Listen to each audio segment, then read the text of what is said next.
بسم اللہ الرحمن الرحیم۔ السلام علیکم۔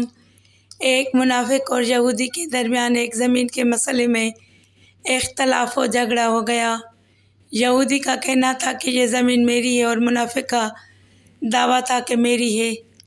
یہودی نے کہا کہ تم مسلمان ہو تو چلو تمہارے نبی کے پاس ہی فیصلہ کرا لیتے ہیں۔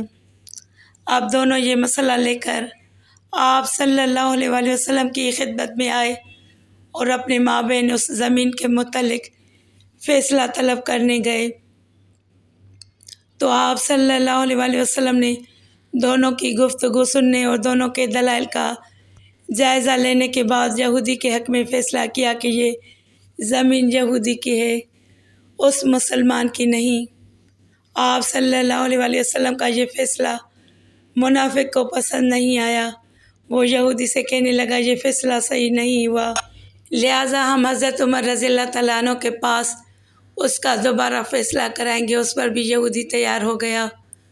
منافق دراصل یہ سمجھ رہا تھا کہ حضرت عمر رضی اللہ تعالیٰ عنہ چونکہ کافروں یہودیوں کے متعلق سخت ہیں، وہ اس یہودی کو برداشت نہیں کریں گے اور معاملہ سنتے ہی میرے حق میں فیصلہ کریں گے۔ چنانچہ دونوں حضرت عمر رضی اللہ تعالیٰ عنہ کے پاس کی خدمت میں پہنچے اور اپنے مسئلے کی تفصیل سنائی اور فیصلہ چاہا، اور یہودی نے یہ بھی بتلایا کہ حضرت اس کا فیصلہ آپ کے نبی صلی اللہ علیہ وسلم میرے حق میں کر چکے ہیں، مگر پھر بھی یہ مسلمان منافق ماننے کو تیار نہیں، اور اس نے دوبارہ آپ سے فیصلہ کرانے کے لیے مجھے یہاں آپ کے پاس لایا ہے۔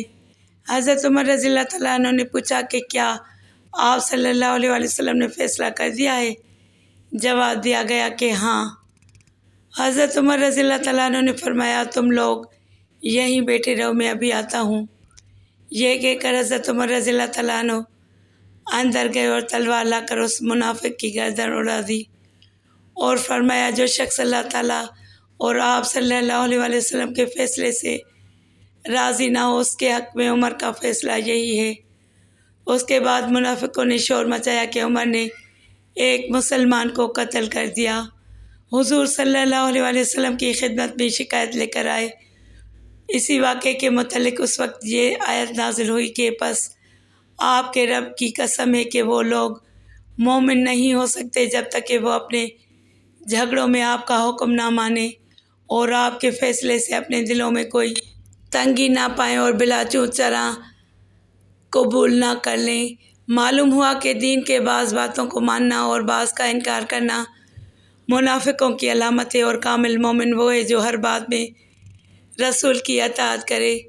ہم میں بہت سے لوگ ایسے ہیں جو نماز، روزہ اور دیگر عبادات میں تو قرآن و حدیث پر عمل کرتے ہیں، لیکن جب مسئلہ مال و دولت کا اور اپنے ذاتی یا خاندانی مفادات کا آتا ہے تو وہاں نہ اللہ یاد آتا ہے، نہ رسول کی پرواہ ہوتی ہے، نہ لوگوں سے کوئی شرم و حیا ہوتی ہے، بلکہ سب سے بالا تر ہو کر وہ اپنے مفاد کے لیے کوشش کرتے ہیں، چاہے اللہ راضی ہو یا نہ ہو، اللہ کا رسول خوش ہو یا نہ خوش۔